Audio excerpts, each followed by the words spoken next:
کہانیاں, پرانے بابے, پرانے فرقے, پرانے بزرگ, ختم.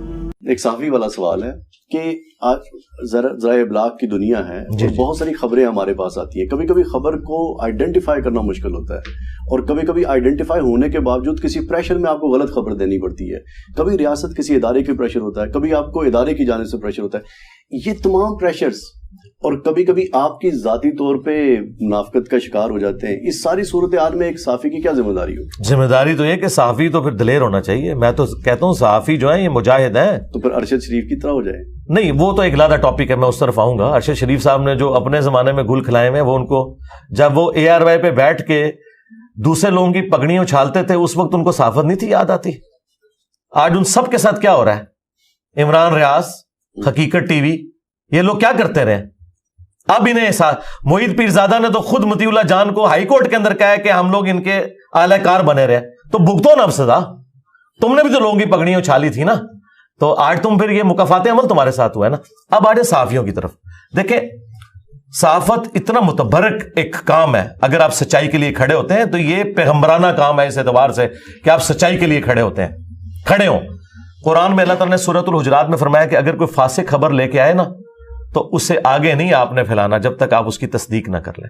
بھاڑ میں گئی جی آپ کی وہ پریشر اور وہ ساری کی ساری انتظامیہ, کہ آپ مجھے بتائیں اگر اس خبر کے آپ ڈائریکٹ خود افیکٹو ہوتے ہوں تو آپ کبھی بھی نہیں چلائیں گے, نوکری چھوڑ دیں گے. صرف لوگوں کو خوش کرنے کے لیے, دوسروں کی زندگیاں ونریبل بنانے کے لیے اس طرح کی خبر چلا دینا کسی کے کہنے کے اوپر, آپ اپنے آپ کو اس سے علیحدہ کریں. اسی وقت تو پتہ چلے گا کہ آپ سچائی کے لیے کھڑے ہیں یا نہیں کھڑے. کمپرومائز نہ کریں. دیکھیں جن صحافیوں نے اصولوں پہ کمپرومائز نہیں کیا نا, سید طلعت حسین کتنی نوکریاں چھوڑی, آج کریڈیبلٹی ہے, کسی کی جرت نہیں ہاتھ ڈال جائے. لیکن جو لوگ ابن الوقت مان جاتے ہیں نا, سید طلعت حسین کو بھی دکھایا گیا تھا کہ جی یہ فلاں فلاں فیملیز چور ہیں, یہ ہیں. اس نے کہا بھائی میں انڈیپینڈنٹلی ثابت اگر ہوا تو میں خبر دوں گا, ادروائز میں آپ کا اعلی کار نہیں بنوں گا. عمران ریاض خان صاحب بن گئے. اب وہ کہہ رہے ہیں, وہ کیوں چیخ رہے بار بار, آپ نے میں بتایا تھا یہ چور ہے. تو میں عمران ریاض میرا اسٹوڈنٹ ہے, میں اس سے پوچھوں کہ تمہیں جب انہوں نے بتایا تھا تو تم نے تحقیق کیوں نہیں کی؟ ان کے کہنے پہ مان لیا. تو آج اس تکلیف سے گزر رہے ہو نا, تو یہ تکلیف تمہیں اس لیے کاٹنی پڑی کہ تم نے لوگوں کی زندگیاں ونریبل کی جھوٹی خبریں چلا کے حب الوطنی کے نام پہ. آج وہی حب الوطنی کا کتا تمہیں کاٹ گیا. تو بھئی یہ تو ہوگا, ایسا تو ہوگا. اس لیے ہم تو نہیں کسی کے اعلی کار بنتے, نہ اس زمانے میں نہ آج. جو سچائی ہے وہ بیان کریں گے.